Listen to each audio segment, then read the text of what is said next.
Hello बच्चों, let's see this question. Latus rectum of ellipse 4x square plus 9y square minus 8x minus 36y plus 4 equal to 0 is. First option is 8/3, second option is 4/3, third one is √5/3 and fourth one is 16/3। So first of all चलते हैं इसके की concept के पर।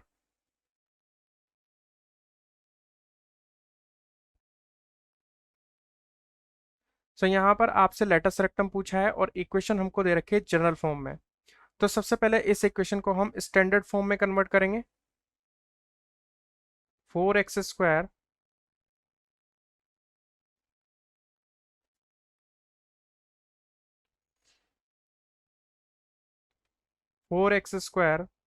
Plus 9y square minus 8x minus 36y plus 4 equal to 0 की बने। सो हम क्या करेंगे, एक्स एक्स वाले टर्म एक तरफ, वाई वाई वाले टर्म एक तरफ कर लेते हैं। So X 4x square minus 8x इन दोनों को हमने साथ ले लिया, प्लस वाई वाले टर्म भी एक तरफ ले लेते हैं, यानी 9y square minus 36y plus 4 equal to 0। अब यहाँ पर हम 4 कॉमन ले लेंगे। सो यहाँ पर आ जाएगा एक्स स्क्वायर माइनस 2x। यहाँ से हम 9 कॉमन ले लेंगे, यहाँ आ जाएगा वाई स्क्वायर माइनस 4y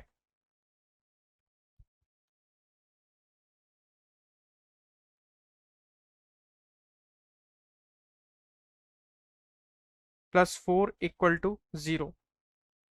अब यहाँ पर इसको भी कंप्लीट स्क्वायर करेंगे और इस वाले ब्रैकेट का भी कंप्लीट स्क्वायर करेंगे। सो यहाँ पर आ जाएगा 4 into x square minus 2x। अगर यहाँ कंप्लीट स्क्वायर लगाएंगे तो एक्स के कोफिशिएंट का हाफ दैट इज -1, -1 का स्क्वायर एक बार ऐड करेंगे और एक बार सब्ट्रैक्ट करेंगे। सो -1 का स्क्वायर कितना होता है 1। सो 1 एक बार ऐड करेंगे और एक बार सब्ट्रैक्ट कर देंगे, plus 9y square minus 4y। Similarly यहाँ पर भी y के कोफिशिएंट का हाफ करेंगे -2 और -2 का स्क्वायर करेंगे तो 4, यानी 4 का एक बार ऐड करेंगे और एक बार सब्ट्रैक्ट करेंगे।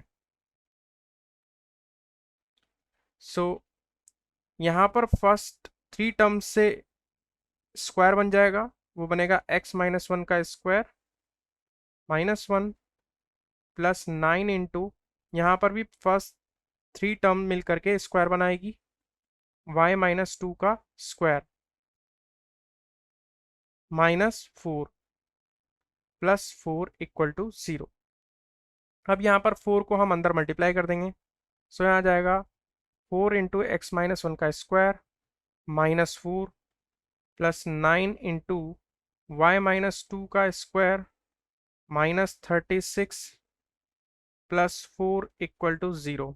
4 से 4 कैंसिल आउट हो जाएगा और यहाँ पर फाइनली आ जाएगा x-1 का स्क्वायर प्लस 9 इंटू y-2 का स्क्वायर इज इक्वल टू 36। अगर हम 36 से पूरी इक्वेशन को डिवाइड कर दें तो यहाँ आ जाएगा x-1 का square divided by 9 plus y-2 का square divide by 4 is equal to 1। ये यहाँ पर जाकर के स्टैंडर्ड फॉर्म में कन्वर्ट हो गई। अब हमसे पूछा है यहाँ पर लेटस रेक्टम की लेंथ। तो हम जानते हैं यहाँ पर लेंथ ऑफ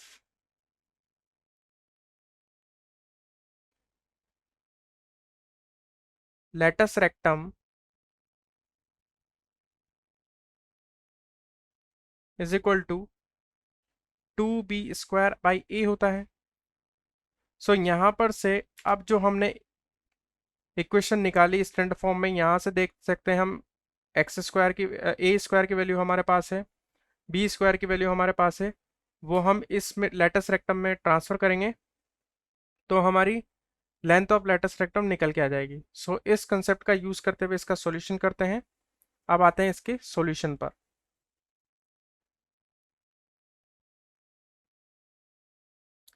सो यहाँ पर अगर हम देखें तो हमारी जो फाइनल जो इक्वेशन निकल के आ रही थी वो क्या थी हमारी, x-1 का whole square divide by 9 plus y-2 का whole square divide by 4 is equal to 1। So ये इक्वेशन हमारे पास आ रही थी x-1 का होल स्क्वायर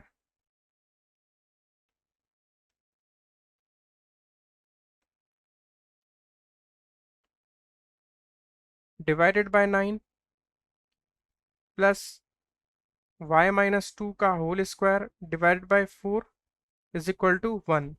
सो यहाँ से अगर ए स्क्वायर देखें तो उसकी वैल्यू आ रही है 9 और बी स्क्वायर की वैल्यू देखें तो कितनी आ रही है 4। सो ए की वैल्यू यहाँ पर आएगी 3 और बी की वैल्यू यहाँ पर आ जाएगी 2।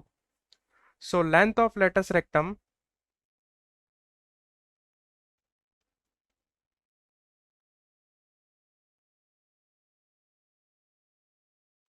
Is equal to 2 × B square की वैल्यू कितनी है 4। सो यहाँ पर 4 ट्रांसफर कर देंगे डिवाइड बाय ए की वैल्यू हमने निकाल दी है यहाँ पर 3।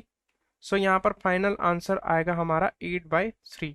तो लेंथ ऑफ लेटस रेक्टम इज 8/3। This is our final solution. So option A is correct. I hope you will understand it well. Best of luck.